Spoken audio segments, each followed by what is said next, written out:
근데 이거 가야 되는데 폐막식인데요. 이 프로그램이 폐막식 전에 원래 명칭은 연극사를 통해 본 여성 캐릭터의 변화 뭐 이런 과제로 되어 있어요. 그래서 거의 대학의 한 학 1년짜리 커리큘럼을 어떻게 얘기를 하지?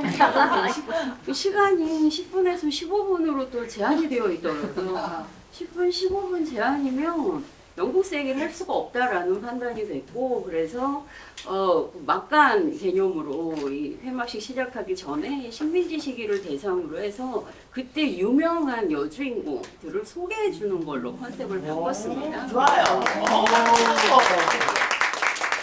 5명의 여주인공 소개하는 걸로 이 시간을 대신하도록 하고요. 빨리 끝내고 기대하시는 회막식을 두 분이서 진행을 하도록 하겠습니다. 이렇게 가운데 낑길 줄 알았으면 제가 조금 더 다른 제안을 했을 텐데 낑겼어요. 그래서 빨리 진행을 하도록 하겠습니다. 예. 첫 번째 인물은 이씨입니다. 이씨, 이름이 이씨예요. 이씨. 편지 한 통에 정신줄을 놓은 여인입니다. 누구냐면 다음 계속 이렇게 해주시면 이광수라고, 여러분 이광수는 아시죠? 식민지 시기 정말 최초의 군대 소설을 쓴 소설가이자 친일 문인이자 뭐 하여튼 5만 대에 걸쳐서 활약을 했던 이광수인데, 이광수의 17년 규한이라는 작품이 있어요. 규한이 규 중에 한이라는 뜻인데, 사실은 이 작품이 우리말로 적힌 인쇄대 최초의 희곡에 해당이 됩니다. 이제 그전에는 병자삼인이라는 작품이 우리나라 최초의 근대 희곡이다라고 말했는데, 병자삼인이 사실은 일본 작품의 번안이라는 게 밝혀졌어요. 그래서 이 희곡에서도 역시나 이광수가 또 원조가 되었고, 그런데 이 작품은 조혼의 폐해를 지적하는 작품이고요. 일본에 유학간 남편을 기다리는 이씨, 아낙네들이 교중에 모여서 바느질을 하고 이러면서 수다를 떨어요. 그래서 아니 남편이 언제 돌아와? 뭐 우리 돌아오겠지 뭐. 아유 그래도 유학을 갔으니 얼마나 지식이냐 뭐 그런 얘기를 막 해요. 그런데 편지가 한 통이 와. 이 씨는 교육을 많이 못 받았기 때문에 본인이 읽지 못합니다. 그래서 글을 읽는 다른 분이, 그 교중에 다른 여인이 읽어줘요. 그 내용이 뭐냐면, 당신과 나는 인연이 아니오. 너무 일찍 결혼했기 때문에 나는 당신이 내 의지와 상관없이 만난 사람이요. 사랑할 수 없어. 당신의 길을 가시오라고 하는 이를 통보의 편지를 보냅니다. 그 편지를 읽고 이 씨가 정신줄을 놔요. 그래서 그 실성한 이 씨를 어떡하지 이러면서 하면서 끝나는 게 바로 규한입니다.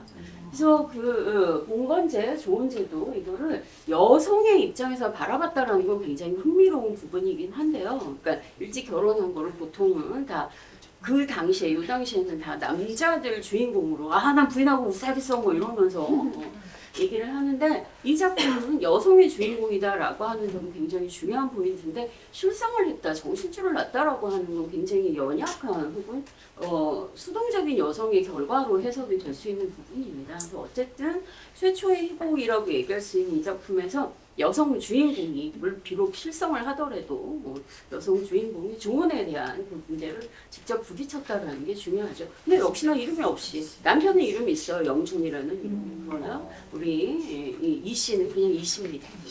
이름이 없는 이 씨. 그렇게 있습니다. 다음 주인공은요, 성실이라는 그 캐릭터예요. 죽음이라는 사랑의 등장력.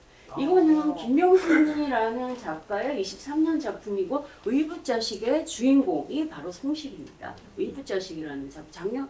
작년에 이제 실제 공연이 100년 만에 공연이 되기도 했었는데, 여기서는 성실이도 성실이지만 김명순이라는 작가에도 집중을 좀 하셔야 될 것 같아요. 김명순은 우리나라 최초의 여성 근대 소설가로 이제 꼽히는 작가인데, 뭐 엄마가 기생이다부터 시작을 해가지고 그 당시 남성 중심의 문단에서 엄청난 편견과 오해 때문에 뭐 김동인의 김현실전이라는 작품이 있는데, 그게 김명순 작가를 빗댄 그러니까 그 잘못 왜곡시킨 뭐 그런 소설도 있을 정도로 당대 문단에 거둔 남성 중심의 작가들한테 가십거리가 됐던 여인이에요. 그럼에도 불구하고 희곡도 쓰고 소설도 쓰고 굉장히 꾸준하게 활동을 했지만 말년에는 일본으로 가서 귀국하지 못한 채 일본에서 행렬병자로 죽음을 맞이한 그 여성 작가입니다. 성실은 아버지와 계모의 강권으로 사랑을 이뤄요. 다시 말해서 줄거리 간단하게 말씀드리면 사랑하는 남자가 있었어.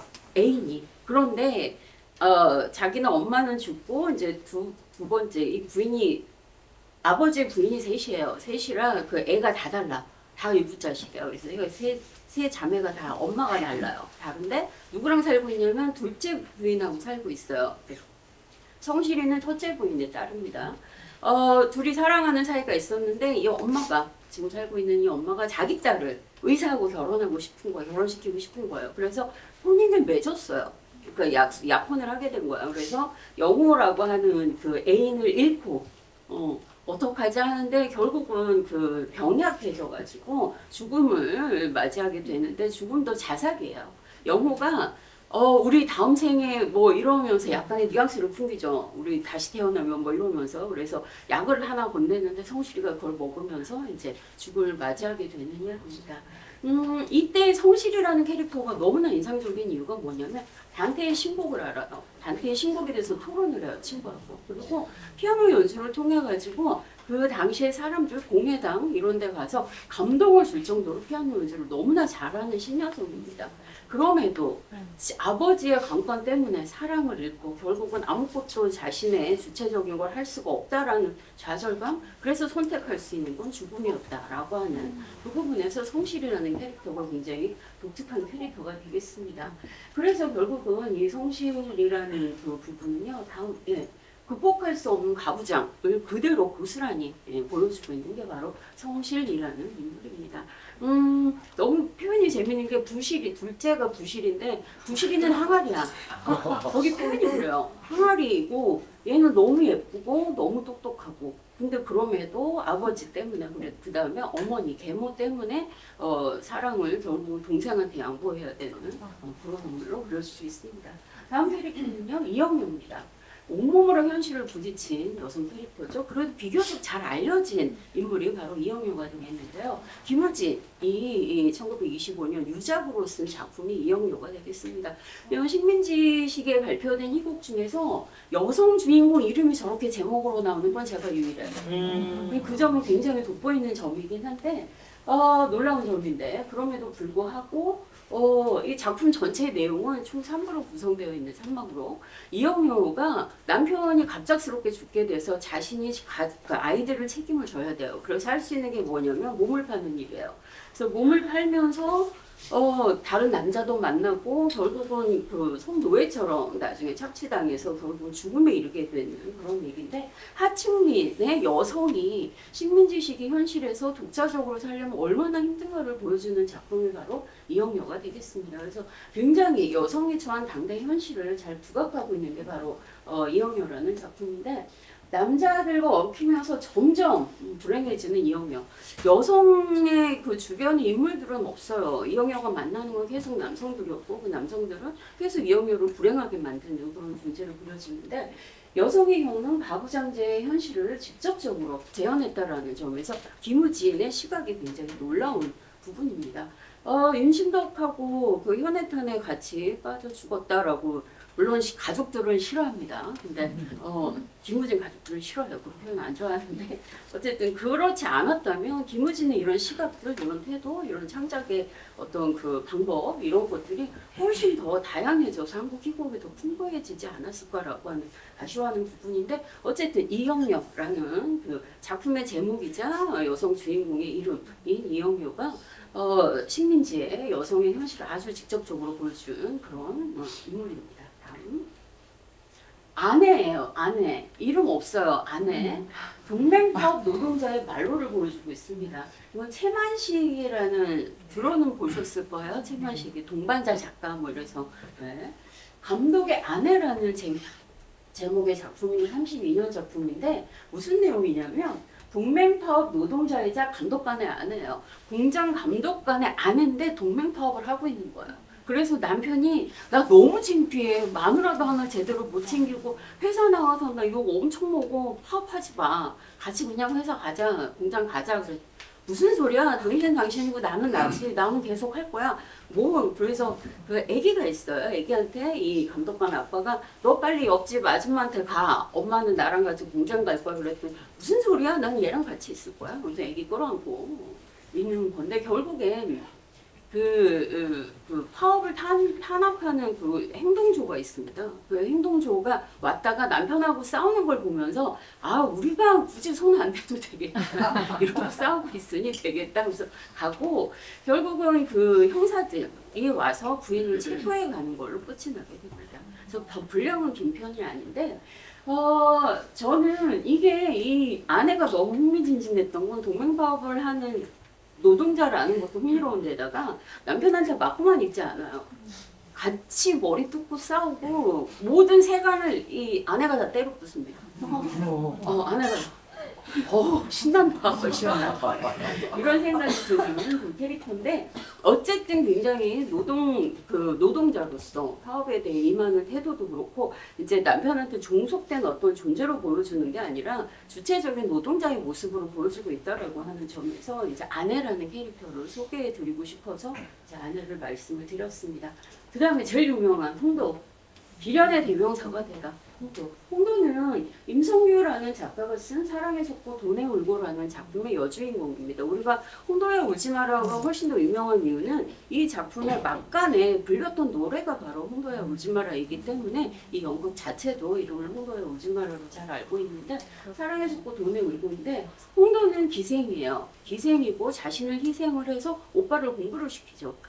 그리고 이제 그 홍도한테 빠진 미술을 전공하는 화가가 홍도와 같이 결혼을 하게 되는데 그 온갖 시어머니와 또 그 남편과 같이 결혼 얘기가 있었던 신여성의 온갖 뭐 음모와 뭐 이런 것들로 아유 엄청난 핍박을 받습니다. 남편이 왜 없냐? 남편은 프랑스로 유학을 갔어요. 홍도 데리고 가려고 했더니 시어머니가 가풍을 익혀야 돼 이러면서 홍도만 남겨놓고 그래서 결국은 그 자신을 모략했던 신여성을 죽이게 되고 홍도가 그리고 그 홍도를 잡으러 온 게 바로 오빠 자신이 기생을 하면서 공부를 시켰던 오빠가 홍도를 잡으러 옵니다. 홍도야 울지 마라 오빠가 있다. 오빠 별 군대 도움이 안 되는데 그래서 일단 기생으로 희생을 하는 것부터 해서 온갖 모략에 결국은 살인자가 되는 그 모든 과정들이 굉장한 여성 순환의 그 모습이고 신파극의 전형이라고 얘기하는 30년대 동양극장의 대표 레파토리입니다. 그래서 우리가 신파극이라고 얘기했을 때 뭔가 이렇게 과잉되는 것들은 다 신파적이다라고 지금 얘기하잖아요. 그래서 홍도의 삶, 홍도의 위치 이런 것들 때문에 30년대 신파극, 우리나라 신파극의 맥락에서도 가장 대표적인 그 작품으로 꼽히게 되는데 무언가 관계의 주체도 여성이라고 하는 점이 이 작품에서는 독특한 부분이에요. 이영렬 같은 경우는 남성들 때문에 계속 그렇게 불행해졌다면 여기서는 홍도를 괴롭히는 사람들은 다 여성들이라고 하는 점. 그래서 이 작품이 대박이 난 건 관객들도 대부분 여성들이었고 갈 때 다 손수건 챙겨가서 홍도 막 이럴 때 막 물고 막 그래서 그런 점에서 지금 이제 홍도가 마지막 여주인공인데 보시면 김명순의 성실이만 여성 작가가 쓴 거고 나머지 그 여주인공들 모두 다 남성 작가가 썼습니다. 대체로 보시면 금방 넋을 읽는다던가 정신줄 놓는다던가 아니면 몸을 파는 창녀라던가 기생이라던가 캐릭터가 대체로 다 남성 작가가 쓴 작품들은 그렇게 그려지고 있어요. 그런 면에서 저는 이 영향 때문이죠. 저 개인적으로 남성 작가가 쓴 여성 순환상 별로 좋아하지 않습니다. 그래서 성실히 같이 여성으로서 이건 정말 도저히 안 되겠구나라고 좌절하거나 이런 것들은 금방 이렇게 공감이 되는데 그렇게 기생이야 뭐야 막 이렇게 설정하는 거 너무 고난만 가득 찬데 라는 생각이 들어서 어쨌든 지금 홍도까지 총 5명의 식민지식이 대표적인 여주인공 소개를 해드렸고요. 이런 여주인공들의 맥락이 해방되고 있고 그다음에 한국 전쟁 거쳐서 한국 전쟁에는 사랑을 찾아서 월남하는 여주인공도 있어요. 뭐 그런 식으로 훨씬 굉장히 주체적인 그 여성들의 모습이 나오는데 그 맥락들이 쭉 이어져서 이번 여주인공 페스티벌의 여러 작품들에서도 반영이 되지 않았나 그런 생각을 합니다. 그래서 아주 시간이 짧아서 제가 식민지 다섯 명의 여주인공을 네, 소개를 해드렸는데 더 관심이 있으시면 내년에 2부 하나요? 네. 해방 이후 여주인공 캐릭터 소개를 하는 자리가 있으면 좋겠습니다. 오늘 제 소개는 여기까지 마치도록 하겠습니다.